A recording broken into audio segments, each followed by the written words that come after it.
गोरी कौवी और कालू कौवे का एक बेटा था। वो उनकी इकलौती संतान था।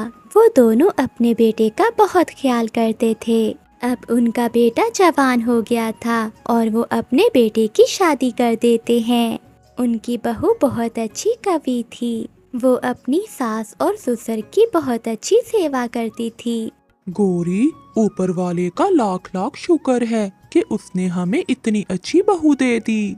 हमारी बहू हमारा कितना ख्याल रखती है। हमें बहू के रूप में एक बेटी मिली है। हाँ कालू जी, अब तो मेरी यही प्रार्थना है कि हमें पोता पोती की सूरत में कोई खुशी मिल जाए। हमारे घर में भी छोटे से बच्चे की किलकारियाँ गूंजें। वो दोनों पति पत्नी ऐसे बातें कर रहे थे कि उनका बेटा और बहू भी आ जाती हैं। आ गए मेरे बच्चे नदी से पानी पीकर। हाँ जी मम्मा, आ गए। ये लीजिए सासू माँ, ये मीठे मीठे अंगूर खाइए। ये मैं आपके लिए लेकर आई हूँ। जीती रहो बहू।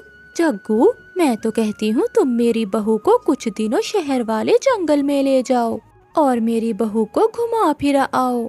मगर सासू माँ, हम आपको अकेले छोड़कर नहीं जा सकते। बहू, हम अकेले थोड़ी हैं। हम दोनों एक दूसरे के साथ हैं ना। अच्छी बात है। मैं भी तुम्हारी सासू माँ के साथ कुछ दिन अकेले बिता लूँगा। कालू जी, आप भी ना कुछ बच्चों का ही ख्याल कर लिया करें।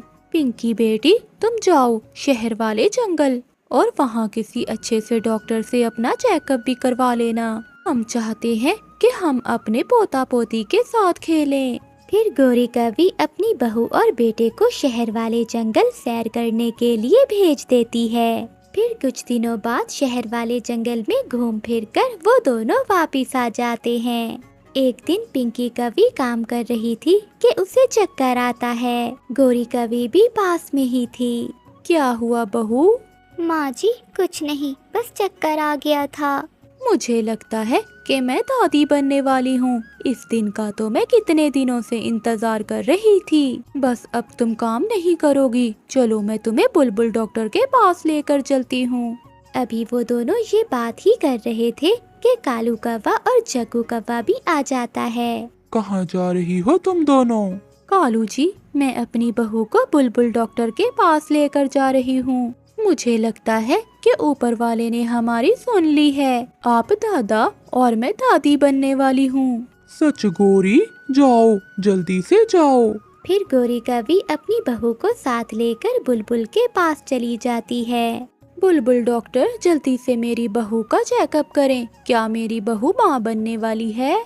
इसे चक्कर आ रहे हैं। फिर बुलबुल डॉक्टर पिंकी कौवी का चेकअप करती है। बुलबुल डॉक्टर, मेरी बहू माँ बनने वाली है ना? गोरी, आपकी बहू को थोड़ी कमजोरी है, बस इसीलिए चक्कर आ गए थे। ये प्रेग्नेंट नहीं है, बल्कि आपके लिए एक बुरी खबर है। आपकी बहू कभी माँ नहीं बन सकती।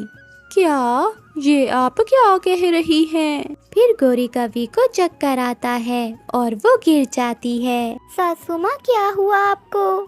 जब बुलबुल डॉक्टर गोरी कौवी का चेकअप करती है तो वो बहुत हैरान हो जाती है। बुलबुल डॉक्टर जी, मेरी सासू माँ को क्या हुआ है? मुझे लगता है इन्होंने मेरी टेंशन ले ली है। तुम्हारी सास तो प्रेग्नेंट है। ये तो उल्टा ही हो गया। तुम्हारी सास तुम्हारी खुशखबरी सुनने आई थी, उल्टा अपनी ही खुशखबरी सुना दी। बुलबुल, ये आप क्या कह रही हो? मैं इस उम्र में प्रेग्नेंट? मैं किसी को क्या मुंह दिखाऊंगी? सब मेरा मजाक उड़ाएंगे। ये क्या हो गया? सासू माँ जी, आप परेशान ना हो सकता है ऊपर वाले ने मेरी ऐसे ही गोद भरनी हो। हम ये बात सबसे छुपाएंगे और जब बच्चा हो जाएगा तो हम कह देंगे कि वो मेरा बच्चा है। हाँ गोरी, तुम्हारी बहू ठीक कह रही है। मैं भी किसी को नहीं बताऊंगी। फिर गोरी कौवी और उसकी बहू घर चली जाती हैं। आ गई गोरी, क्या सच में हमारे घर में बच्चा आने वाला है? लेकिन गोरी कौवी खामोश थी। माँ, बताए ना, आप क्यों खामोश हैं? सासू माँ इसलिए खामोश है कि माँ मैं नहीं बल्कि सासू माँ खुद बनने वाली हैं।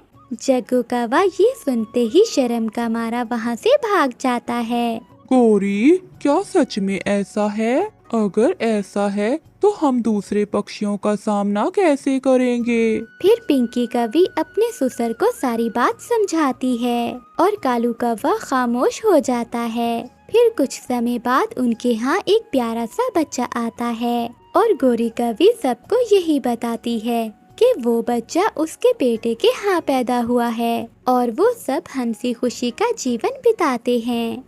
गोरी कौवी और कालू कौवा घर में बैठे हुए थे कि गोरी कौवी की माँ आ जाती है। माँ, क्या बात है, आप मुझे कमजोर लग रही हो।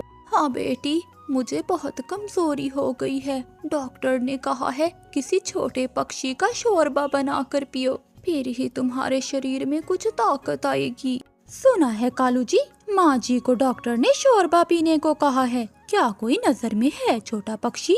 सासू माँ को शहर वाले जंगल से कोई मुर्गी का बच्चा लाकर शोरबा बना दो। जंगल में किसी छोटे पक्षी को पकड़ना बहुत मुश्किल है। बेटा, जब तुमने मेरी बेटी कफी से शादी की थी तब तो तुम बहुत बहादुर बन रहे थे।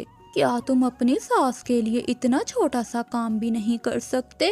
कालू जी, मेरे सुंदर पति, माँ बीमार है, अब कुछ न कुछ तो करना ही होगा। कालू कौवा घर से निकलता है और रानू चिड़िया के घर के पास जाकर छुपकर बैठ जाता है। ये चिड़िया नदी से पानी पीने जरूर जाएगी। गुड्डू बेटा, आप यहीं पर बैठो, मैं अभी नदी से पानी पी कर आती हूँ। तभी वहाँ हरियाली तोती आ जाती है।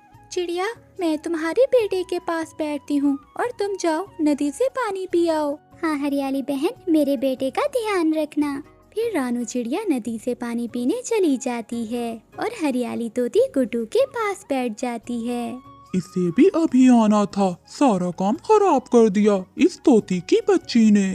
किकी बेटा, मैं बाहर से दाना लेने जा रही हूँ, आप घर में ही रहना और बाहर ना निकलना। मम्मा, मैं घर में ही रहूँगा, आप जल्दी आना वापस।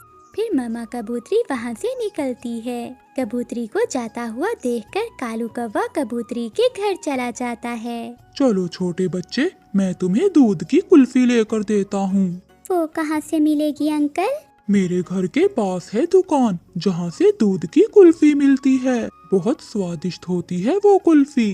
क्या तुम जाओगे मेरे साथ? ऐसे अपनी बातों में फंसाकर कालू कौवा छोटे किकी को अपने साथ ले जाता है। हरियाली तोती कबूतर के बच्चे को कौवे के साथ जाता हुआ देख लेती है। ये कालू का बच्चा छोटे कबूतर को अपने साथ लेकर कहाँ जा रहा है? रानू चिड़िया भी नदी से पानी पीकर आ जाती है। चिड़िया चिड़िया, वो देखो, वो काला कौवा कबूतर के बच्चे को लेकर कहीं जा रहा है। हमें जाकर देखना होगा, कहीं वो कौवा उस छोटे बच्चे को नुकसान न पहुंचा दे। गुड्डू बेटा, आप घोंसले में पत्तों के नीचे छुप जाओ और बाहर न निकलना। मामा चिड़िया और हरियाली तोती कौवे के पीछे पीछे जाती हैं। किकी एक जगह जाकर बैठ जाता है। मैं थक गया हूँ अंकल, अब मैं और नहीं उड़ सकता। बस थोड़ी ही दूर और जाना है हमें, जल्दी करो बेटा। रुको रुको कौवे, तुम इस बच्चे को लेकर कहाँ जा रहे हो? मम्मा, मैं तो इसे दूध की कुल्फी खिलाने जा रहा हूँ। दूध की कुल्फी? ठीक है कौवे, हमें भी साथ लेकर जाओ। नहीं नहीं, मेरे पास इतने पैसे नहीं हैं। दुष्ट कौवे, छोड़ दो इस बच्चे को और भाग जाओ यहाँ से। आंटी, कौवे अंकल तो बहुत अच्छे हैं, आप इन्हें क्यों डांट रही हैं? नहीं बेटा, ये कौवा बहुत बुरा है, ये जरूर तुम्हें कोई नुकसान पहुँचाएगा। चिड़िया और हरियाली तोती कौवे को वहाँ से भगा देती हैं और छोटे कबूतर के बच्चे को वापस उसके घर ले जाती हैं। चिड़िया और हरियाली, आप दोनों का एहसान है मुझ पर, आपने मेरे बच्चे को बचा लिया। मम्मा मम्मा, मगर वो कौवा अंकल बहुत अच्छे थे, वो मुझे कुल्फी लेकर देने वाले थे। नहीं बेटा, बड़े ही जानते हैं कि कौन अच्छा है और कौन बुरा। कालू कौवे को जंगल में कोई और पक्षी नजर नहीं आता और वो उड़ता हुआ पहाड़ों की ओर चला जाता है। वहाँ एक घोंसले में चील का बच्चा बैठा हुआ था। यहाँ तो चील भी नहीं है और चील का बच्चा अकेला बैठा हुआ है। मेरी सास तो चील का बच्चा खाकर बहुत खुश होगी। कालू कौवा आगे बढ़ता है।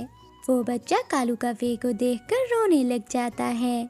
चुप चुप कर जा, यहाँ तेरी आवाज सुनने वाला कोई नहीं है। कालू कौवा छोटे बच्चे को साथ लेकर जाने ही वाला था कि पीछे से जालिम चील आ जाती है और अपने मजबूत पंजों से कौवे को उठाकर ऊपर ले जाती है और कालू कौवे को पहाड़ों पर गिरा गिरा कर मारती है। कालू कौवे के पंख टूट जाते हैं। बेशरम कौवे, मैं तुम्हें जिंदा छोड़ रही हूँ ताकि तुम बता सको कि अगर चील से पंगा लोगे तो ऐसा ही हाल करूँगी मैं सबका। चील वहाँ से चली जाती है। हाय मेरे कालू जी, ये आपका पंख किसने तोड़ दिया? गौरी, ये सब तुम्हारी माँ की वजह से हुआ है। वो चील तो मुझे जान से मारने वाली थी। जब छोटे कबूतर को इस बात का पता चलता है तो वो अपनी माँ के गले लग जाता है। मम्मा, आपने सच कहा था कि बड़ों को पता होता है कि कौन अच्छा है और कौन बुरा। प्यारे दोस्तों, इस कहानी को लाइक, चैनल को सब्सक्राइब और अपने दोस्तों के साथ शेयर करना मत भूलिएगा। आपका धन्यवाद।